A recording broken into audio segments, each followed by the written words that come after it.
Young Kings, what I'm about to say is going to piss off every motivational guru on the internet, but I need you to hear me out.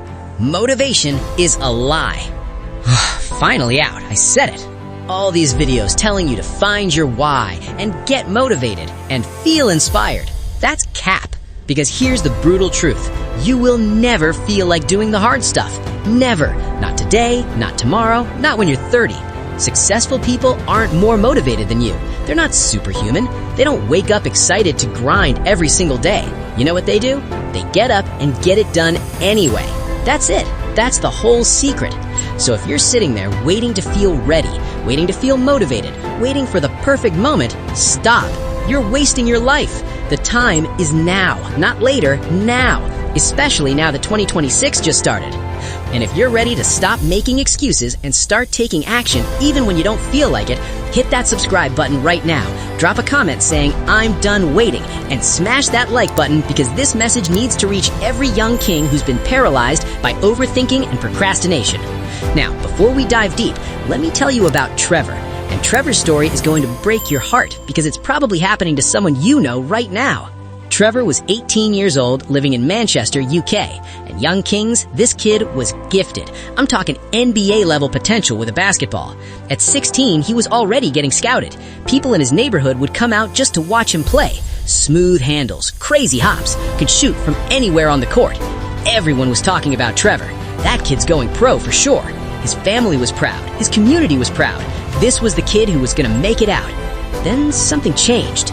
At 17, Trevor started missing practice. Not every day, just here and there. He'd say he was tired or he'd practice tomorrow. When he did show up, he wasn't the same. His shots were off. His energy was low. Coaches would call him out and he'd get defensive. "I'm still better than most of these guys. I don't need to practice that much." By 18, Trevor had stopped playing altogether. Scouts moved on. Opportunities evaporated. And everyone was confused. What happened to the kid who was supposed to be a star? Here's what nobody understood at the time. Trevor's problem wasn't talent, it was procrastination mixed with the Dunning-Kruger effect. Procrastination told him, "You can practice tomorrow, you've got time." Dunning-Kruger told him, "You're already so good, you don't need to work as hard as everyone else." That combination, it's lethal. While Trevor was coasting on natural talent and putting things off, other players were grinding. They were getting better while he stayed the same. And by the time Trevor realized he'd fallen behind, it was too late. The opportunities were gone. Last I heard, Trevor's working retail. Still talks about his basketball days like they were yesterday. Still convinced he could have gone pro if things had been different. But things weren't different. He was different. He didn't get up and get it done when it mattered. And now he lives with that regret every single day. Don't be Trevor, young kings. As we step into 2026, I need you to understand something. Your generation is battling an enemy that previous generations never had to face at this scale. Mental laziness, disguised as self-care. Let me be clear. Real self-care is important. Rest is important. But that's not what I'm talking about. I'm talking about the voice in your head that says, "I'll start tomorrow. I'm not feeling it today. I work better under pressure anyway. I deserve a break, even though you haven't done anything yet." That voice, that's not self-care, that's self-sabotage. And young kings, the stats are terrifying. Studies show that Gen Z has the highest rates of chronic procrastination, executive dysfunction, inability to start tasks, motivation paralysis, decision fatigue. Why? A few reasons. One, instant gratification culture. You've grown up with everything instant. Food, entertainment, dopamine hits. Your brain literally doesn't know how to handle delayed gratification anymore. Two, information overload. You're consuming so much content about what you should do that you're paralyzed and end up doing nothing. 3, comparison culture. Social media shows you everyone else's highlight reel, making you feel like you're already behind, so why even start? The 4th, the comfort trap. Life is easier than it's ever been. You don't have to do hard things to survive. So your brain asks, why should I? The effects mentally and psychologically? Anxiety, because deep down you know you're not living up to your potential. Depression, because you feel stuck but don't know how to move. Low self-esteem, because you keep breaking promises to yourself. Lack of purpose, because you're not building anything.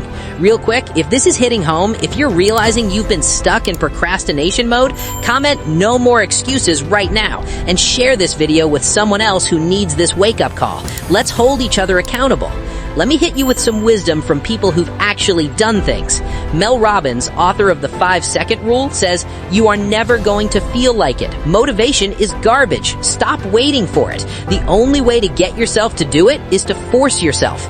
David Goggins says it even more bluntly. Motivation is crap. Motivation comes and goes. When you're driven, whatever's in front of you will be destroyed. James Clear in Atomic Habits breaks it down. You do not rise to the level of your goals, you fall to the level of your systems. Translation, stop waiting for motivation. Build systems that force action.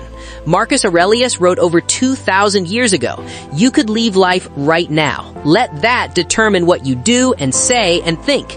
Every day you waste is a day you'll never get back." The Dunning-Kruger effect, that thing that got Trevor, is when people who are mediocre at something think they're actually great at it. They overestimate their ability and underestimate how much work is actually required. You see this with young dudes all the time. "I could make it as a rapper, I just haven't tried yet. I'm naturally smart, I just don't apply myself. I could get jacked, I just don't care about working out right now." All of that is your ego protecting you from the truth. You're not as good as you think you are, and the only way to get good is to put in the work. So why do young men fall into laziness, procrastination, and the Dunning-Kruger trap? 1, no real consequences yet. You're young. You can still get by coasting, so your brain doesn't register urgency. 2, no male mentors pushing you. A lot of young men grow up without fathers or older men calling them out and pushing them to be better. 3, society celebrates potential over results. Everyone's telling you you're so talented and you've got so much potential, so you think that's enough. It's not. 4, the comfort of digital escapism. Why face the hard reality of building something when you can escape into games, porn, social media, streaming? 5, fear of failure, masked as "I'm not ready yet." Deep down, you're terrified of trying and failing, so you just don't try. And you tell yourself it's because you're waiting for the right time. But here's the thing, young kings, there is no right time. There's only now. Society isn't helping either. The education system doesn't teach discipline or work ethic. Social media rewards attention, not achievement. And the culture tells young men they're toxic if they're too ambitious or aggressive. You're growing up in a world designed to keep you soft, distracted, and mediocre. And if you don't wake up and fight against that, you'll end up like Trevor, looking back at 25 or 30, wondering where your life went. All right, enough doom and gloom. Let's talk solutions. 1, stop waiting to feel like it. Use the 5-second rule. When you need to do something, count down 5, 4, 3, 2, 1, and move. Don't give your brain time to talk you out of it. 2, build systems, not goals. Don't just say, "I want to get fit." Say, "I work out Monday, Wednesday, Friday at 6 a.m. no matter what." Systems beat willpower every time. 3, surround yourself with people who will call you out. If everyone around you is cool with mediocrity, you'll be mediocre. Find friends, mentors, communities that push you. 4, track your progress. What gets measured gets managed.